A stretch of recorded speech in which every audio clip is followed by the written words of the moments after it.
Hi friends, welcome on Europedia. And as you know, Europedia is the largest platform which mentors you for HPCL group task and interview.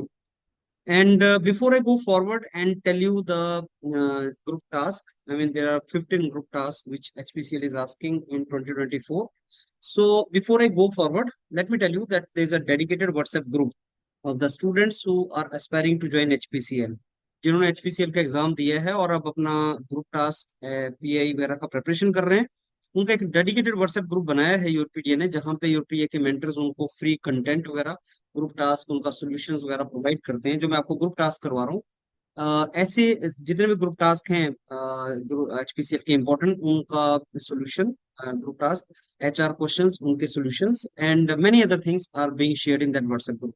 तो अभी तक अगर आपने join नहीं किया है, you are waiting for your result to come, but still you are hopeful, और even if you are not hopeful but want to know कैसे तैयारी करना है, you can friends join that HPCL WhatsApp group, because every day there is something or the else other is happening and mentors are contributing.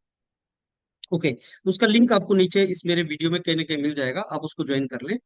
And no my this video is related to one of the group task. HPCL started conducting its separate exam in 2020।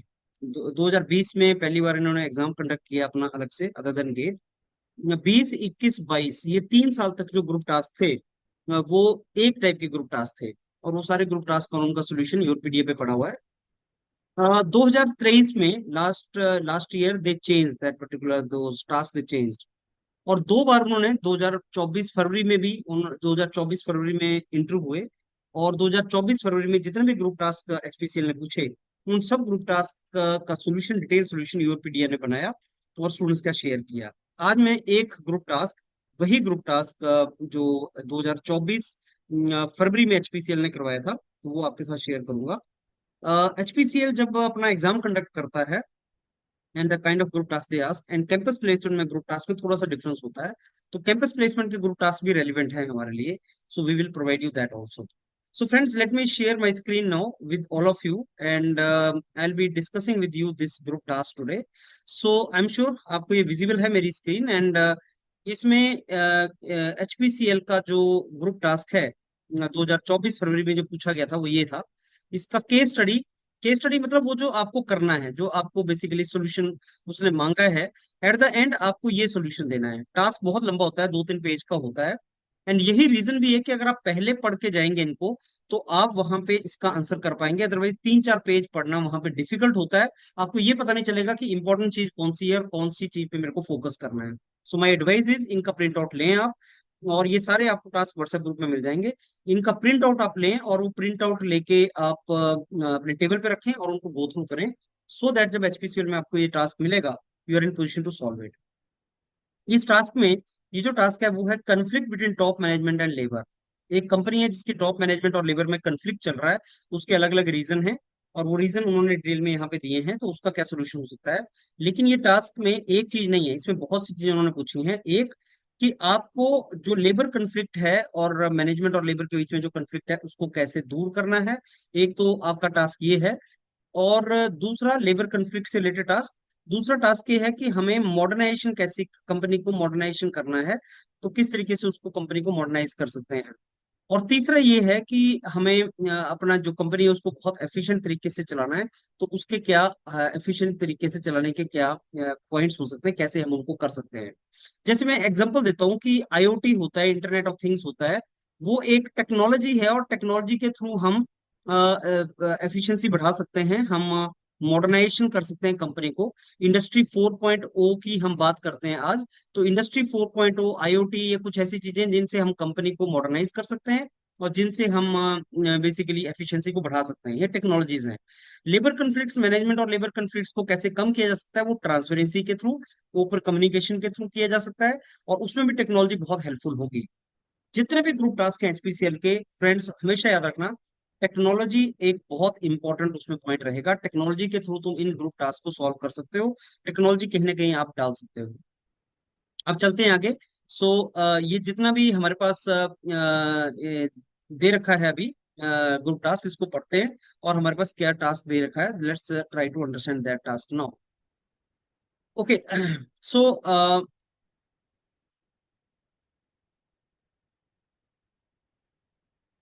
Okay, this is the task given friends. अपनी screen को थोड़ी देर के लिए रोको, कुछ second, और इसको पढ़ो। इसमें क्या दे रखा है आपको कि एक आपके पास एक कंपनी है जिसका नाम ग्लोबल गारमेंट्स है। मल्टीनेशनल कंपनी है और वो पूरे एशिया में और साउथ अमेरिका में उसका बिजनेस है। और वहां पे एक कंफ्लिक्ट चल रहा है टॉप मैनेजमेंट और इस कंपनी के वर्कर्स के बीच में। ये गारमेंट वर्कर्स हैं और फैक्ट्री जो है पूरे वर्ल्ड में है। इसका जो रूट कॉज है वो उसने आपको दे रखा है, और सोल्यूशन भी यहीं पे होता है। जो रूट कॉज है उसी में सोल्यूशन होता है। किसी भी प्रॉब्लम के सोल्यूशन को अगर आपने फाइंड आउट करना है तो सबसे आसान है उसका रूट कॉज ढूंढ लो। रूट कॉज ढूंढने के कई तरीके हो सकते हैं, कॉज इफेक्ट डायग्राम वगैरह हो सकते हैं, और भी कई आपके तरीके हैं। उनके थ्रू अगर आपने रूट कॉज ढूंढ लिया तो आपकी प्रॉब्लम सॉल्व हो जाएगी।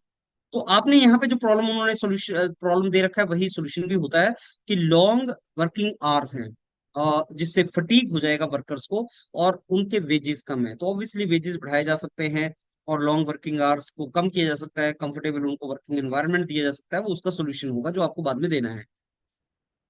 और बहुत सी कंट्रीज में जो मिनिमम वेजेस दिए जाते हैं उससे भी कम है। तो लीगल वेजेस हर गवर्नमेंट ने डिसाइड किए होते हैं, उससे कम नहीं दिए जाने चाहिए। That is something which is important. Pressure बहुत ज्यादा है क्योंकि अनरियलिस्टिक प्रोडक्शन उनको जो है एक टारगेट दे दिया जाता है। तो प्रोडक्शन टारगेट या प्रोडक्टिविटी टारगेट जो है वो रियलिस्टिक होना चाहिए। That is a solution. Unsafe working conditions, तो वर्किंग कंडीशन हाइजीनिक होनी चाहिए, सेफ होनी चाहिए। हाइजीनिक, सेफ होनी चाहिए। हाइजीनिक मतलब साफ पीने का पानी हो, वॉशरूम्स वगैरह साफ हो, वुमेन गारमेंट है तो वुमेन भी काम करती होंगी, तो वो साफ हो। और साथ में सेफ होना चाहिए इन द सेंस कि वहां पे आपका जो मशीन्स वगैरह हैं वो सेफ वर्किंग एनवायरनमेंट हो, पर्सनल प्रोटेक्टिव इक्विपमेंट दिए जाएं वर्कर्स को, लाइटिंग सिस्टम ठीक हो, वर्किंग जहां बैठना है वो सिस्टम ठीक हो, तो वर्किंग कंडीशंस आपकी ठीक हो।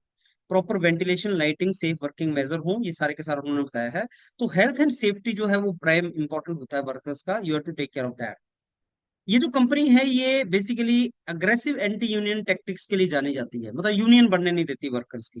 तो ये भी सोल्यूशन हो सकता है कि अगर लीगली यूनियन बन सके और यूनियन के साथ मैनेजमेंट कोऑपरेट कर सके तो वो आपका बहुत ही स्मूथ ऑपरेशन हो सकता है। एंड कंपनी को रियलाइज करवाना जरूरी है कि यूनियन उनके सपोर्ट के लिए होती है, उनके अगेंस्ट नहीं होती।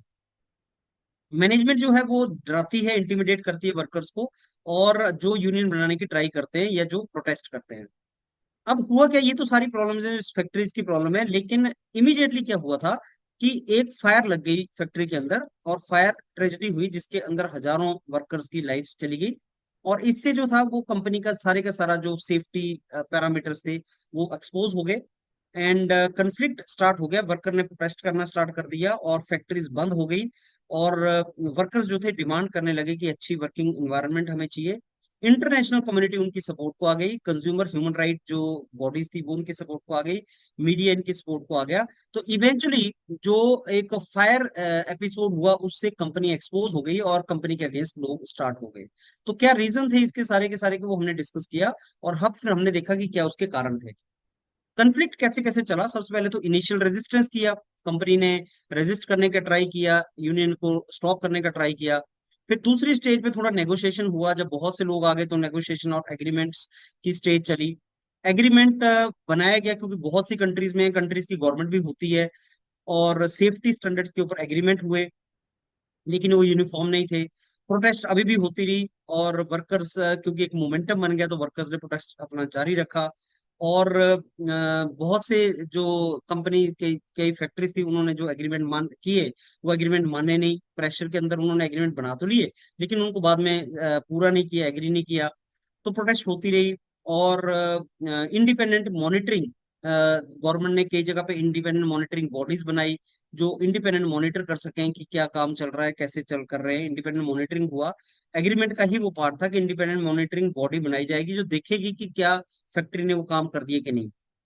कंज्यूमर का एटीट्यूड चेंज हो गया, जब ऐसी सब जगह फैक्ट्री एक्सपोज हो गई तो जो कस्टमर थे, कंज्यूमर थे, उनको लगा कि साहब ये फैक्ट्री का जो प्रोडक्ट है वो हम नहीं लेंगे, या ये तो वर्कर के साथ ऐसा करते हैं। और कंज्यूमर आपका B2B भी हो सकता है, B2G भी हो सकता है, मतलब बिजनेस हाउसेज भी हो सकते हैं, ऑर्गेनाइजेशन भी आपका कस्टमर हो सकता है, गवर्नमेंट हो सकती है। तो उन्होंने आपका प्रोडक्ट लेने से इनकार कर दिया। और कंज्यूमर ने क्या क्या डिमांड रखा कि भाई ट्रांसपेरेंसी होनी चाहिए, एथिकल प्रोडक्शन प्रैक्टिसेस होनी चाहिए। जो कस्टमर था कंपनी का, जिससे कंपनी ऑब्वियसली डरेगी, कस्टमर कोई लूज नहीं करना चाहता, तो कस्टमर ने बोला कि साहब हमें सप्लाई चेन में ट्रांसपेरेंसी चाहिए। हमें आपके वर्क एथिक्स अच्छे चाहिए, तभी हम आपसे बिजनेस करेंगे। सोशल मीडिया का बहुत रोल आया है इसमें, जिन्होंने इस कंपनी को क्रिटिसाइज किया कि ये जो कर रहे हैं गलत है। सोशल मीडिया ने भी बहुत क्रूशियल उसमें रोल प्ले किया, एंड उसका भी एक पार्ट था उसमें। फिर प्रेजेंटली क्या हुआ कि कंफ्लिक्ट जो था वो अभी भी चल रहा है, और कुछ इंप्रूवमेंट हुई है, लेकिन कंफ्लिक्ट चल रहा है। Fair wages, safe working conditions और इन सब चीजों के लिए कंफ्लिक्ट हो रहा है। इम्पैक्ट क्या हुआ कि ग्लोबल जो बिजनेस थे, सप्लाई चेन, वो बेसिकली ज्यादा से ज्यादा उनकी स्क्रूटनी होने लगी।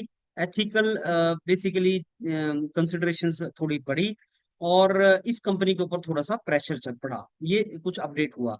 लेसन इससे क्या मिलता है कि वर्कर्स के जो राइट्स हैं वो हमें बेसिकली मीट करने चाहिए, सेफ वर्किंग कंडीशंस उनको देनी चाहिए। और कंज्यूमर जो होते हैं वो बहुत पावरफुल होते हैं। कंज्यूमर के गुड बुक्स में रहने के लिए आपको एथिकल प्रैक्टिसेस अपनी फैक्ट्री में रखनी चाहिए, और आपको ट्रांसपेरेंसी देनी चाहिए। ट्रांसपेरेंसी बहुत इंपॉर्टेंट है। अब फ्रेंड्स, ये जितने भी टर्मिनोलॉजीज मैं डिस्कस कर रहा हूँ ये इंपॉर्टेंट है आपके लिए। अब क्या स्ट्रेटेजीज हो सकती हैं कन्फ्लिक्ट को रिमूव करने के लिए, जो आपको टास्क दिया गया था? तो क्या स्ट्रेटेजीज कन्फ्लिक्ट को रिमूव करने के लिए हो सकती हैं? एक तो कम्युनिकेशन एंड ट्रांसपेरेंसी। आपको कम्युनिकेशन के चैनल ओपन करने चाहिए। आपको इंप्लॉइज को, ट्रेड यूनियन को राइट देना चाहिए कि मैनेजमेंट के साथ बैठ के डिस्कस करें। कम्युनिकेशन के चैनल बंद नहीं होने चाहिए। ट्रांसपेरेंसी, जो टॉप लीडरशिप है उसको ट्रस्ट डेवलप करना चाहिए अपने कस्टमर में, अपने वर्कर्स में। तो ट्रांसपेरेंसी लीडरशिप से आनी चाहिए। और आपको जो लेबर है उसकी बात को ध्यान से सुनना चाहिए। तो बेसिकली कम्युनिकेशन गैप को खत्म करना और ट्रांसपेरेंसी लाना अपने डिसीजन में, वो बहुत इंपॉर्टेंट है। दूसरा, आपको वर्कर्स के राइट्स को एक्सेप्ट करना चाहिए। वर्कर्स को राइट होते हैं, लेबर कोड्स होते हैं हर कंट्री में, इंडिया में भी लेबर कोड्स हैं। Minimum wages act, labour codes, safety, ये चीजें बहुत इंपॉर्टेंट है। और फेयर कंपनसेशन या मिनिमम वेजेस आपको देने चाहिए। और कंफ्लिक्ट को रिजॉल्व करने का एक प्रोसीजर होना चाहिए, कि अगर आप कम्युनिकेशन ही बंद कर दोगे और अगर किसी में कोई डिसकंटेंटमेंट है या ग्रीवेंस है, उसको ग्रीवेंस रिड्रेसल मैकेनिज्म भी नहीं चल रहा, तो प्रॉब्लम हो सकती है। Collaboration and trust building, joint meetings होनी चाहिए, शेयर्ड गोल मीट्रिक्स होने चाहिए, टीम बिल्डिंग एक्टिविटीज होनी चाहिए। आपको एम्प्लॉइज को रियलाइज करवाना है कि आपकी ग्रोथ और कंपनी की ग्रोथ सिंक्रोनस है। जैसे जैसे कंपनी ग्रो करेगी वो भी ग्रो करेंगे, और जैसे जैसे वो एफर्ट लगाएंगे कंपनी को ग्रोथ मिलेगा, तो उनके वेजेस में भी इंक्रीमेंट होगा। ये चीज आपको, ट्रस्ट बिल्डिंग बहुत जरूरी है। Third party intervention, mediation conflicts को रिजॉल्व करता है। न्यूट्रल थर्ड पार्टी बहुत हेल्पफुल हो सकती है मैनेजमेंट और वर्कर्स के बीच में। गवर्नमेंट रेगुलेशंस को हमें फॉलो करने चाहिए, जो हमने डिस्कस किया है, जैसे सेफ्टी, मिनिमम वेजेस वगैरह में जो गवर्नमेंट ने लॉ बना रखे हैं या इंटरनेशनल लॉज हैं, उनको फॉलो करना चाहिए। लेबर यूनियन जो है वो एक कंस्ट्रक्टिव रिलेशनशिप बिल्ड करने में हेल्प कर सकता है।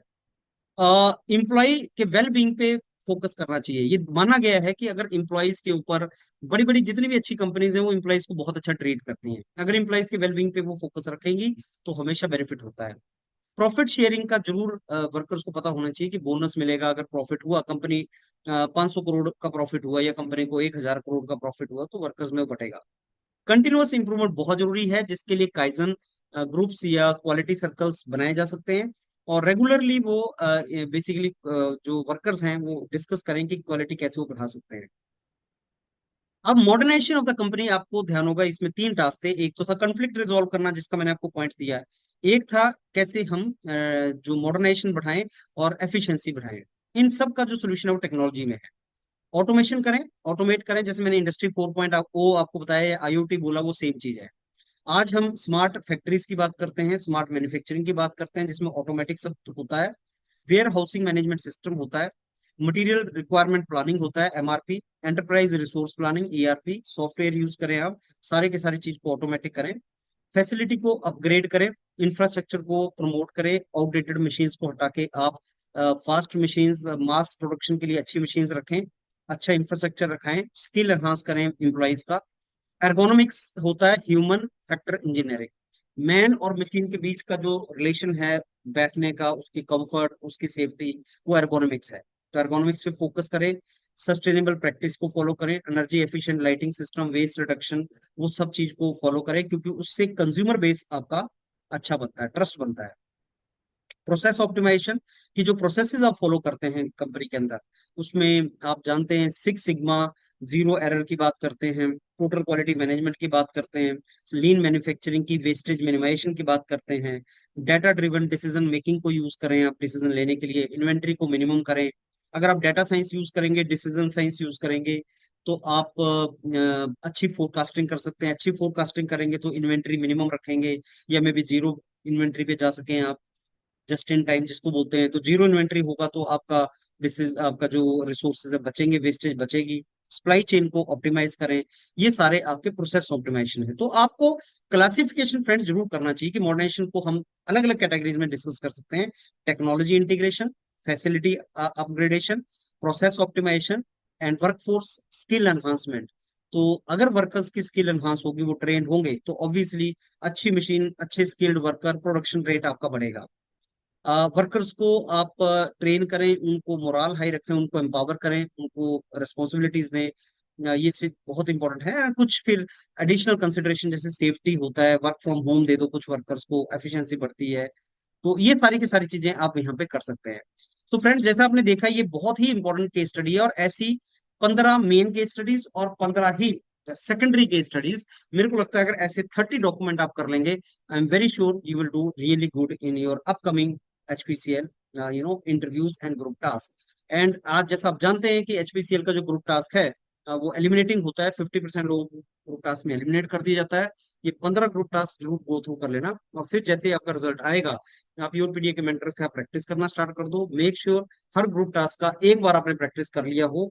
बच्चों के साथ बैठ के जो HPCL के लिए जा रहे हैं, इंटरव्यू के लिए, इसको पढ़ लो, और फिर उसके साथ आप प्रैक्टिस करना स्टूडेंट्स के साथ, and I am very sure आपकी तैयारी अच्छी हो जाएगी।